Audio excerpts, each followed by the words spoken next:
Thank you Pastor Faith for the Bible study. Na tunashukuru kila mmoja wenu kwa kuwa katika ibada ya leo.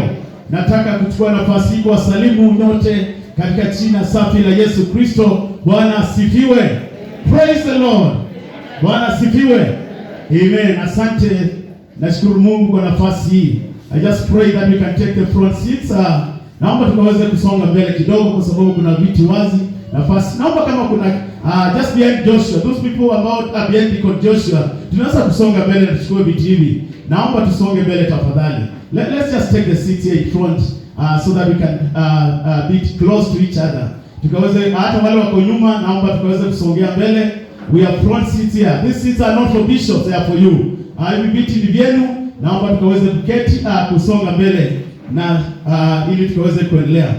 Tutaweza pia kwenda kwa haraka kwa sababu ya wakati. Kwa wale ambao nafikiri tumeweza kufuatilia mambo ama maagizo ya Ministry of Health, tuagiza pia tusiwe tunakuwa na ibada ndefu ili we are given about 1.5 hours, but I believe that God is going to speak to us this afternoon. I want us to turn to the book of Isaiah chapter 26. Isaiah ama kitabu cha Isaiah mstari wa sura ya 26. Nitasoma vitabu viwili alafu tutaweza kuendelea. Isaiah 26 chapter number 26. Kama vile mchungaji Faith alisema we don't have a projector today. Ilienda na missioners ambao wako kule Tanzania. Naamini kwamba pia tutaweza kufuatilia vivyo hivyo. Isaiah sura ya 26 nitasoma mstari wa kwanza mpaka wa 5 na tutaweza kuendelea. Now this is what the prophet Isaiah is telling the children of Israel. In that day, this song will be sung in the land of Judah. We have a strong city. God makes salvation, its walls and ramparts. Open the gates, that the righteous nation may enter, the nations that keep faith. Mstari wa 3. You'll keep in perfect peace he whose mind is steadfast. I want to repeat that from the basis of my message this afternoon. You will keep in perfect peace him whose mind is steadfast, because he trusts in you. Trust in the Lord forever, for the Lord is the rock and tunnel. That's verse 4.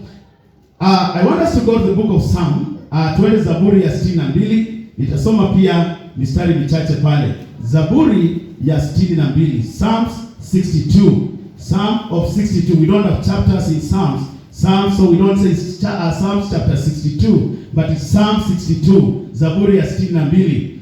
I want to read verse 1, 2, and that's 5 and 6. My soul finds rest in God alone. My salvation comes from him. That is verse 1. And verse 2 says, he alone is my rock and my salvation. He is my fortress, I shall never be shaken. Verse number 5 says, find rest. Look at verse number 5. Find rest. That's verse number 5. Find rest, O my soul, in God alone. My hope comes from him. He alone is my rock and my salvation. He is my fortress, I shall not be shaken. Bwana bariki neno lake. Nitazungumza kwa ufupi adhuhuri ya leo. Thank you Pastor Faith kwa kutumbusha kwamba tuko katika safari. We are in the journey, we are in the race. And the race of faith. Katika safari hii tunatembea safari ya imani. Na nashukuru kwa sababu ya Bible study ya asubuhi ya leo kwamba tuliweza kukumbushwa kwamba katika safari hii kuna mambo mengi ambayo yanaweza kuwa vikwazo. And this afternoon I want to speak about finding peace and rest in Jesus Christ. Ama kupata amani na kupumziko katika Kristo Yesu. Finding peace and rest in Jesus Christ. And as we look at the chapter number 26 of Isaiah, ama Isaiah mahali ambapo tumesoma katika katika sura ya 26, nabii Isaiah anaongea na wana wa Israeli. Nabii Isaiah anawaongelesha anapeana neno la unabii wakiwa katika uhamishoni, wakiwa wanapitia katika what we call the darkest of all times. Walikuwa wanapitia wakati mgumu. They were going through very hard time. But Isaiah in the midst of that darkness, gives a prophecy about the children of Israel and tells them, Judah, you will still praise, you will still have peace, and you will still have rest, despite the challenges that you are facing in the journey. And this afternoon, I'm talking to some people. I look at what is happening today. Unapotazama mambo ambayo yanaendelea katika dunia tunaishi, and the challenges that we are facing today, mambo ambayo yanatukumba kila siku, na news ambazo tunapata kila wakati, every time tunapata habari za kuvunja moyo. Kila wakati tunapata habari ambazo sio za kutupatia matumaini. Lakini katika Mkristo, kama vile Isaiah anasema, to the righteous they still find peace, and the righteous they find rest. I pray that your heart today will still find peace and rest in the midst of all this. There are so many disturbing things. I'm telling you, just look at the last week which has gone. And thank you so much, Paris, kwa kutuongoza katika ombi la kuombea watoto wetu na vijana wetu. Families losing young men. And there is a strategy of the devil. Those of you who are connected to the Kenya Prayer Network, you're seeing one of the prayer items is that we need to pray for the young people. Wana vijana wetu, the devil wants to clear them. Anataka kumaliza watoto wetu, but we refuse that in Jesus' name. We don't have a place for that kind of news, because when such men are finished, the families are finished, the church is finished. Hakuna continuity kama hakuna vijana katika taifa letu. And what has discouraging news? A mother losing two sons. Nyumba moja, same funeral, two coffins. I'm telling you, those are disturbing news. But the Bible tells us today, tell the righteous it is well with them. There is rest and there is peace in Jesus Christ. And when you look at Isaiah, wana wa Israeli wanapopita katika shida hizo zote, you know, one of the things that the devil brings is worry. Lakini Isaiah chapter, the verse that we have read, he tells them in verse number 3, you will keep in perfect peace him whose mind is steadfast. One of the things that we need to realize, church, today, that we need the peace of God in our hearts and in our mind. Peace does not mean when I have a lot of money, a lot of property, that you are peace. No, that is not peace you are talking about. Tuomba Bwana hata nyakati za COVID-19 ambazo tunapitia, siku baada ya siku tunapewa habari ya another wave is coming. Unasikia 4, unasikia 2nd, unasikia 3, unasikia so and so wamekufa kwa sababu ya COVID. We pray God that He will give you peace even in the midst of all this. Families have lost income. Jamii zimepoteza mapato yao. Jamii zimepoteza watu wao. People have lost jobs. Businesses are closing. But what shall we do as Christians? The only thing is to ask the Lord to give you peace and rest in such a time as this.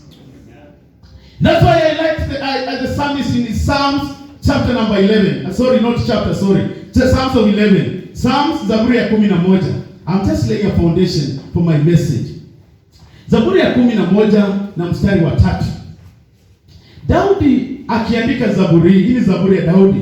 Naamini kwamba tunajua zaburi zote sio Daudi aliandika, lakini kuna zile Daudi aliandika kama ya 11.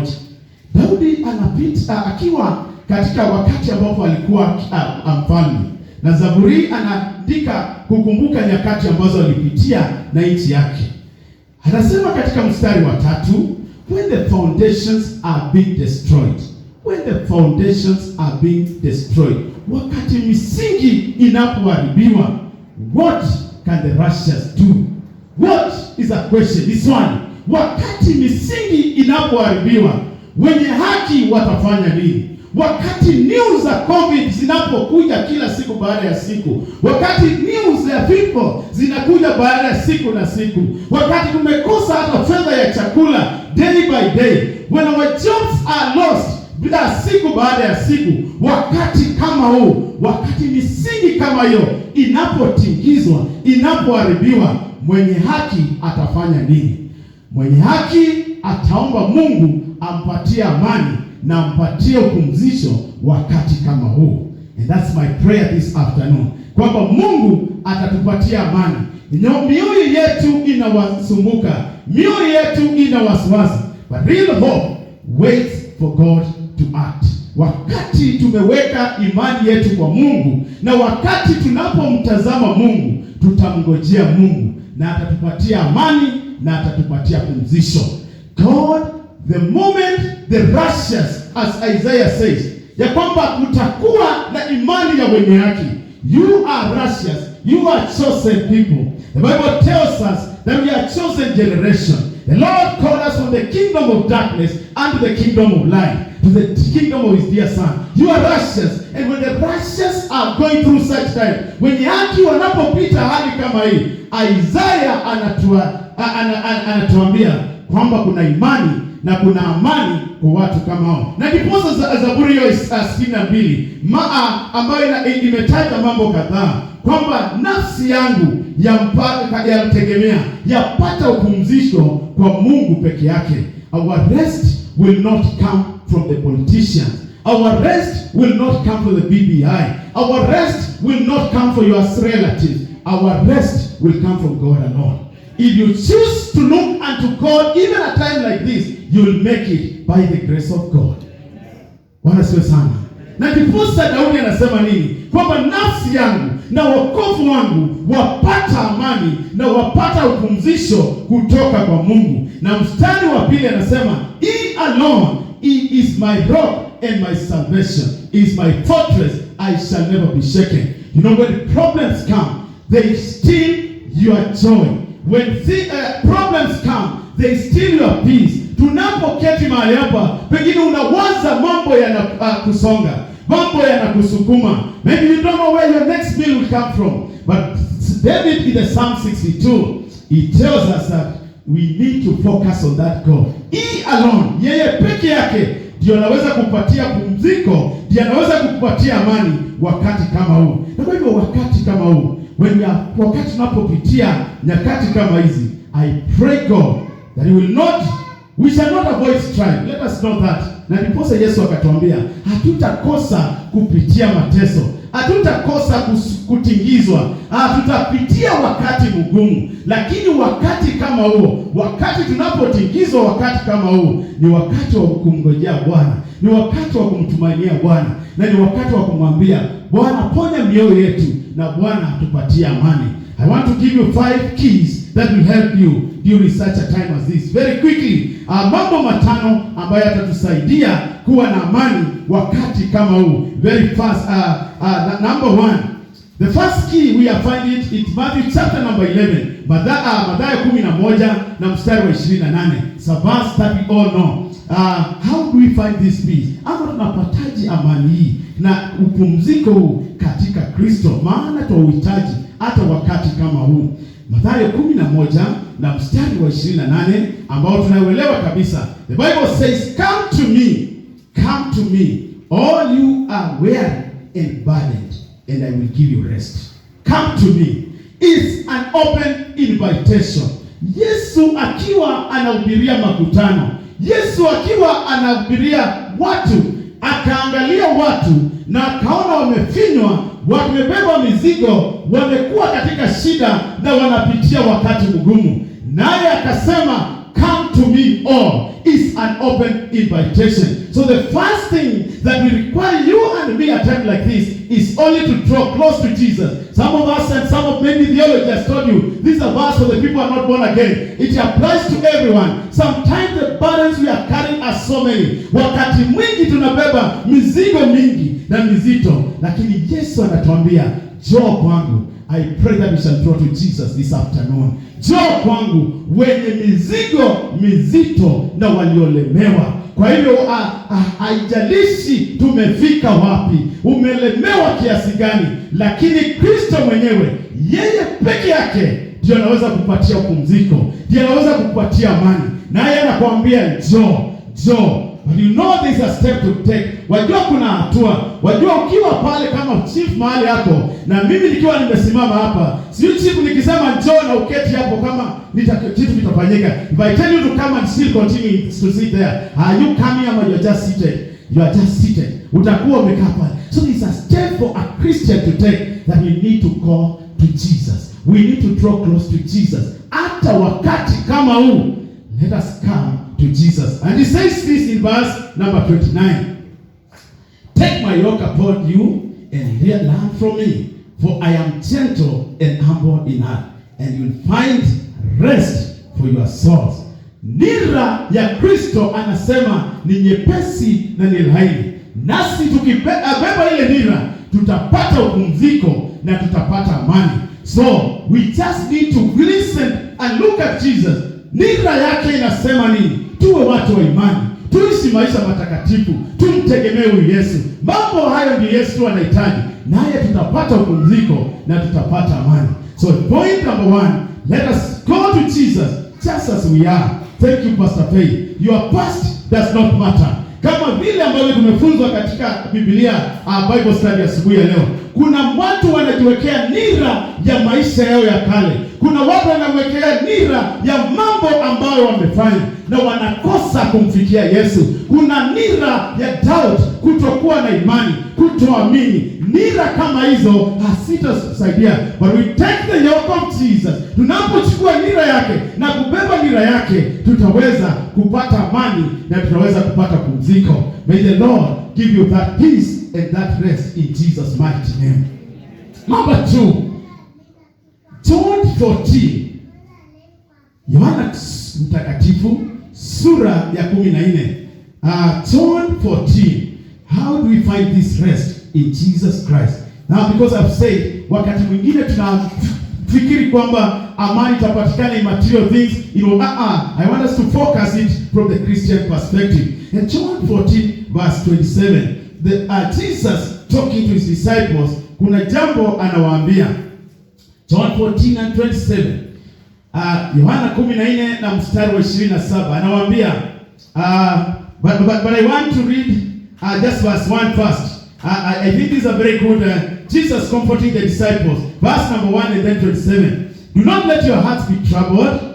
Trust in God and trust in me. Just that verse first. Do not let your hearts be troubled. Ya kwamba Yesu anawaambia wanafunzi wake, mioyo yenu isifadhaike, basi mkamwamini Mungu na mkaniamini. Na katika mstari wa 27 anasema nini? Peace I live with you.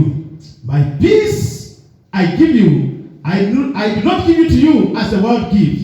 Do not let your hearts be troubled and do not be afraid. What a good promise. Ya kwamba nyakati kama hizi tunapokosa amani, nyakati kama hizi tunapokuwa na masumbuko, nyakati kama hizi tunapokuwa na magonjwa mengi, Yesu anatuhakikishia kwamba kuna jambo ama kuna tegemeo. Naye anatuambia kwamba anatupatia amani. Ya kwamba amani anatupatia sio kama amani ya ulimwengu, ni amani ambayo itaweza kutuepusha, ni amani ambayo itaweza kutusaidia, na ni amani ambayo itaweza kutusaidia. The peace that God keeps, I pray that the church today shall focus on that peace.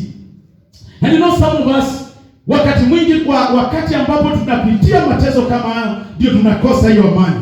Na ndiposa Yesu anakuambia, then so thing number 2 is to realize the peace of God. The peace that comes from God. Tukaweze kutambua ile amani inatoka kwa Mungu. Let us realize and desire to have that peace. Realize the peace that comes from God. And that's why Bible says that amani ambayo ni ya Kristo sio ile ya dunia inatupatia. It's not the peace that God gives. You know, sometimes even you can have a lot of problems. Even when I stand in front of people, hapo wakati mwingine unaongea mbele ya watu, unajua kuna mambo yanakusukuma, unajua kuna mambo yanakusumbua, but you just fake. But the peace, once we realize the peace that comes from God, then we can be able to withstand such a time as this. Kwa hivyo Bwana tusaidie tukaweze kutambua amani ambayo inatoka kwake. So that is a peace that comes from God. And the next thing, so number one, I've said, let's come to Jesus. Tukaweza kusongea kwa Yesu na tukaweza kumwambia, Bwana, tupumzishe mizigo ambayo tumebeba. We are carrying burdens of unforgiveness. We are carrying burdens of bitterness. Tumebeba mizigo mingi, lakini Bwana tusaidie, tumekuja kwako. Jambo la pili, tukatambue amani ambayo inatoka kwa Mungu. Na tumwambie Bwana, tunahitaji amani. Bwana, tunahitaji hiyo pumzisho. Let's desire to have that peace that comes from God. John 16 and verse 3, number 3. Yohana 16 na mstari wa 33. I have told you these things so that in me you may have peace. In this world you will have trouble, but take heart, I have overcome the world. Praise the name of the Lord. I have told you these things. Katika sura ya 16 Yesu anaongea na wanafunzi wake, anawaambia mambo ambayo yatatendeka. Pia anawaambia kwamba nitaondoka, lakini kishaondoka nitawatumia Roho Mtakatifu, naye atawafunza mambo na atawafunulia mambo mengi. Na anapomaliza katika mstari wa 33, verse number 3, anawaambia kwamba katika dunia hii mtakuwa na mambo mengi. I have told you that you love many things. So number 3, we just need to trust in the Lord. Tuamini Bwana. Let's realize, nilisema kutoka mwanzo kwamba tutapitia mateso, tutapitia mambo magumu. And that's why in verse number 3, Jesus tells these people kwamba mtakuwa na masumbuko, mtakuwa na shida. Lakini anawaambia, but take heart. Take heart. I like the sentence of Jesus Christ. When somebody is talking, wakati mtu anaongea na anasema but, lakini, that changes the entire situation. Whatever was said there before, it changes. Anasema but take heart, lakini mjipe moyo, maana nimeushinda ulimwengu. Brethren, our Christ overcame. We shall overcome even this COVID-19. We shall overcome the challenges that we are going through. We shall have peace and find rest if only we can choose to trust in that Lord. When we choose to trust in the Lord. Tumtegemee Yesu, tumtegemee Bwana, tumtegemee Kristo. Na ndiposa katika sura ya 17 unakuta baada ya hiyo anaombea wanafunzi wake. He prayed for them because he knew definitely they were bound to experience some shake-ups. Katika sura ya 17 siendi hapo, but verse number 3 is the key, kwamba Mungu atusaidie tukaweze kumtegemea. Trust in the Lord even in such a time like this. What you're going to trust is not what Minister of Health is saying. It's good to be wise and it's good to take the advice. But who has the final say? Thank you, praise and worship team. Who has the final report? The final report is only found in Jesus. If we can choose to trust in Him, then we shall have perfect peace and we shall have perfect rest in Jesus' mighty name. And number 4, napenda vile Paulo anaandikia kanisa la Wafilipi. Kanisa hili lilikuwa pia linapitia nyakati ngumu. Kanisa hili pia lilikuwa linapitia wakati mgumu. The church was going through hard time. Na hili kanisa baada ya kuanzisha, Paulo wakati aliita kanisa hili na kuenda, akapata ripoti kwamba kuna wanapitia shida na wanapitia mambo magumu. Lakini katika barua yake, and which we like reading all of us, tunapenda kusoma barua hii katika sura ya 4, that is Philippians chapter 4 and verse number 6. Tunapenda hivyo sana. Paulo akiwapatia akiandika maandiko ya mwisho ama akimalizia barua hiyo, anawahimiza na maandiko haya, and that's also very important. He tells them in verse number 6, do not be anxious about anything. Msifadhaike kwa jambo lolote. Msifadhaike kwa jambo lolote. Do not be anxious about anything, but in everything, katika kila jambo, katika kila hali, in everything, by prayer and petition, with thanksgiving, present your request to God. And the peace of God, which transcends, which surpasses all understanding, will guard your hearts and your minds in Christ Jesus. That is a powerful scripture.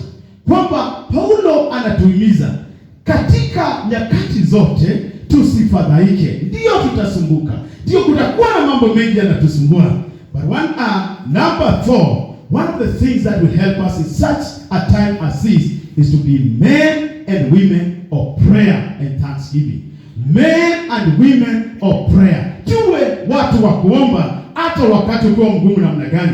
You know, the devil is very good. Wakati hali inakuwa mbaya, ndiposa unaweza kukosa wakati wa kuomba, ndiposa unasahau kuomba. But this time Paulo anatuhimiza wakati tunapopitia mambo magumu na tunahitaji amani na tunahitaji pumziko, we need to be men and women of prayer and thanksgiving. Kwa hivyo tupate wakati wa kuweza kuomba. Tumwambie Bwana, tunakushukuru katika hali hii. I don't know in your situation, hali ambayo unapitia, lakini kuna wajibu wewe na mimi tunapaswa kuwa watu wa kuomba na kushukuru. Sometimes we find even theologians question, how do we give thanks even when things are not working? We give thanks even when things are not working because the Lord knows the end from the beginning. Bwana anaelewa zaidi hali hiyo unapitia, na Bwana anaelewa hali ile unapitia, na yeye peke yake ndiye anaweza kupatia ushindi na kupatia amani na kupatia pumziko. And so that is important kwamba tuwe watu wa kuomba. Number 4, I've said let us get time, na tuwe watu wa kuweza kwenda mbele za Bwana na kuinua mikono yetu na kumwambia Bwana, tukumbuke mateso tunayopitia, hali nchi yetu inayopitia, masumbuko ninayopitia. Bwana, nikumbuke na kushukuru kwa sababu niko hai, because you are alive. You are alive. Many people have died. Watu wengi wameweza kufa, lakini Mungu amekuweka hai kwa sababu yako na sababu kubwa, na anajua destiny yako haitaishia hapo. Destiny yako Mungu anaielewa zaidi. If you can only connect to him through prayer and thanksgiving. And number 5, very important, let us also be careful. I'm just helping you, ama nakufunza kidogo juu ya kupata hii amani na upumziko katika Kristo Yesu. Number 5, let us be careful of distractors that steal this peace. Let us be careful of distractors that steal your rest. Ama tuwe waangalifu kwa vile vitu ambavyo vinaondoa amani na vinaondoa pumziko huu katika Kristo Yesu. They are distractors. Actually, I thank God for the Bible study. Pastor Faith talked about our past life. That's a distractor. I just want to help you to see some of the things ambazo zitafanya wewe na mimi tukose ile amani na tukose ule pumziko katika Kristo Yesu. Na Paulo akiandikia kanisa la Waefeso, I think Paul writing the Ephesians church, Paulo anawaambia maisha ambao wanapaswa kuishi ili wakaweze kupata amani na wakaweze kupata pumziko katika Kristo Yesu. I think they are quite a number, lakini nitataja mambo machache. Waefeso sura ya 4 na mstari wa 31. Let me just read that 1 and that 2. Verse number 31 and that 2. I've said this. The last thing I've said ni kwamba tuweze kuangalia vitu ambavyo vinatoa ama vinaondoa amani na rest katika Kristo. Verse number 31. It says, get rid of all bitterness, rage, and anger, brawling and slander, along with every form of malice. Bitterness, rage, anger, mambo kama hayo. Mkristo, wewe na mimi tumeokolewa na tuna neema ya Kristo, lakini wakati mwingine tunatendeka mioyo yetu tunabeba hasira. We are full of bitterness. Some of us even take proud from the communities that we come from, and we identify ourselves from the kind of people that come from there. I believe that is a wrong tradition. Kwamba tunaongea juu ya vile tunakasirika na vile tunaweza kukasirika. Mambo kama hayo Paulo anawaambia, bitterness, mambo ya hasira, mambo ya kutosamehe ni mambo ambayo yataondoa amani yako katika moyo wako. Ni mambo ambayo yatafanya afya yako pia idhoofike. When you are full of anger and unforgiving, wakati mwingi tunakuwa watu wasiosamehe na tunakosa amani kabisa. And maybe I did to you something, na wewe utawahi kunisamehe na mimi sijui, na wewe unaendelea kukasirika, moyo wako unaendelea kukasirika. I'm telling you, you don't need a genius to tell you are the sufferer. Ni wewe peke yako unaumia. Kwa hivyo mambo kama hayo Bwana atusaidie tukaweze kuyaondoa katika roho zetu, na tuwe watu ambao Paulo anasema katika mstari wa 32, tells us to be kind and compassionate to one another. Tuwe watu wenye huruma, forgiving each other just as in Christ God forgave you. Just as in Christ Lord forgave you. Forgiving each other. If you want to find rest and peace in God, you must be that person who forgives. Lazima uwe ule mtu anasamehe. It doesn't matter what they have done to you. Paul tells us, just as Christ forgave you, you were forgiven. I was forgiven. We were destined for destruction, but Christ came and forgave you and me. So if he forgave you and me, who am I to say I cannot forgive? Oh, I will forgive you, but I will not forget. I want to encourage the church today. Tuwe watu ambao watatambua vitu ambavyo vitaondoa amani yetu. And so as we conclude, just the psalm, not the psalm, but Isaiah 26, which we read.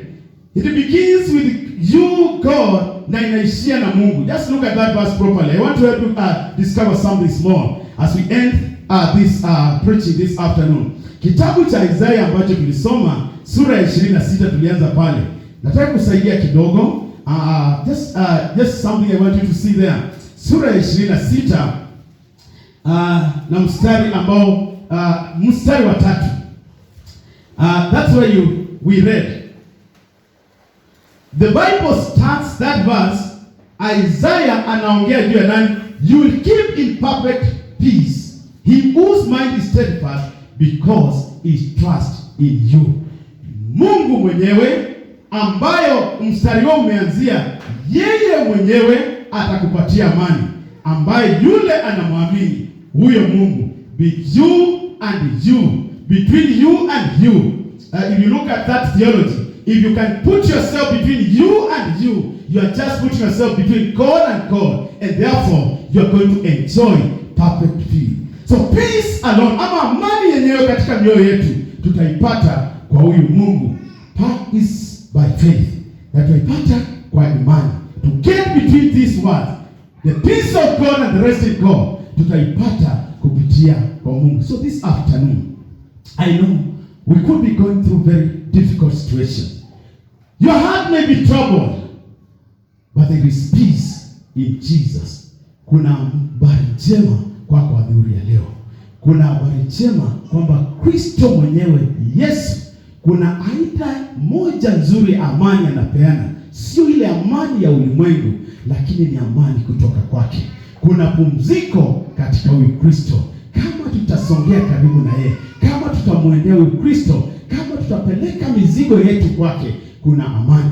So I don't know what kind of burden you are carrying this afternoon. I just thought of taking you through this teaching, because one of the things that we require today, and one of the things that we shall get out of even this pandemic, is to realize that true peace and rest is found in Jesus Christ. And if we can focus on that Christ, if we can take our burdens to Him, He's able to lift the burdens from you, and He's able to give you rest. And there's some people in this church who are telling God, I need that peace. God, I need that rest. Is there somebody who is telling the Lord, Lord, I need that rest? You may raise up your hand. We may stand up. I actually have ended my sermon today.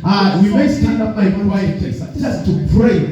Because the Spirit of God was, when I was just thinking about this scripture, I realized that one of the things that has disturbed us so much is lack of peace. Tumekosa amani na tumekosa pumziko. Even at the places of work, hata mahali ambapo tunafanya kazi, maybe your boss or your colleagues wamekuwa watu ambao wanakufanya ukose amani, wanakusumbua. Kila wakati unapofikiria kwenda katika ofisi hiyo, unajiuliza kama utaenda ile ofisi ama la. Je, katika jamii yako, maybe the family, maybe the spouses today, maybe hakuna amani. I just want us to go before the Lord. And I want us to sing just a common worship song. Nataka uponyaji wa Yesu. Nataka kuguzwa na wewe. Nataka baraka zako. What the worship team will lead us through that. Examine your heart today. Examine your life today. And what is that disturbing you? We will pray and we'll trust God to give you peace and rest in Jesus' name. Let's go worship team.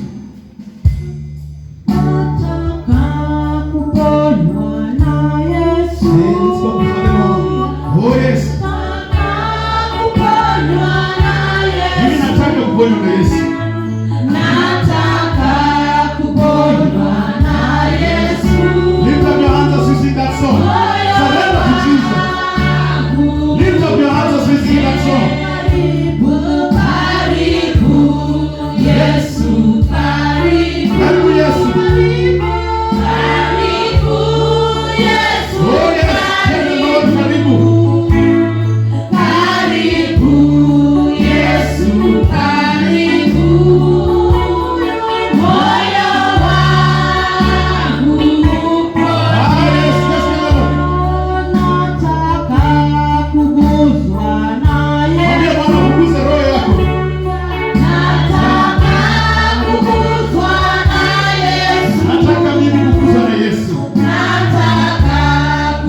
Just look at your heart. Just examine your heart this afternoon. Hebu chunguza moyo wako. What is that which is making you lack peace this afternoon? Ni jambo gani ambalo linafanya ukose amani adhuhuri ya leo? Could there be bitterness? Could there be unforgiveness? Could there be some spiritual challenges? Maybe kuna mambo ambayo katika moyo wako unasikia yamekusukuma, umesongwa na mambo ambayo tunapitia. Lakini kuna habari njema, unaweza kunyosha mkono wako na tutaomba. Tunapoomba, Paulo anatuambia kupitia kuomba na kusali na tukaweze kufanya haja zetu zijulikane kwa Mungu. Lakini kwake Yesu ni kama tukiwa tumeokoka. You there and you're not born again. Je, kupeana maisha yako kwa Kristo? Kwa Kristo tunaweza kuomba pamoja. Is anybody like that? Kuna mtu ambaye hajaokoka, hajapeana maisha yake kwa Kristo? I can see you have none. Baba, katika jina la Yesu Kristo, tunapomalizia ibada yetu, azidi kuitisha amani na pumziko kutoka kwako. Father, I pray in the name of Jesus Christ that you bless your people this afternoon.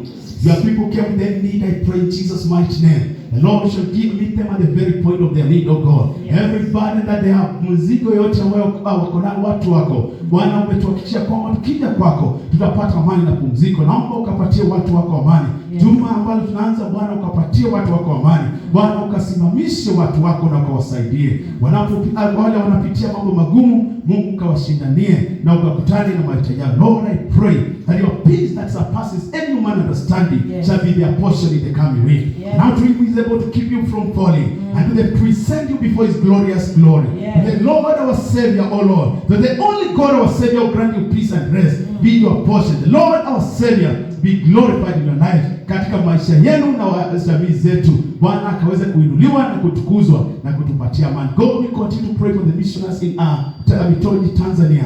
We thank you for the good work that is happening there. Bwana, tunaombea missionaries ukaendelee kuwabariki na kuwasimamisha. Asante kwa kazi nzuri ambayo inaendelea. Naomba wengi wakapate habari ya Kristo na wakapate amani na pumziko kwako.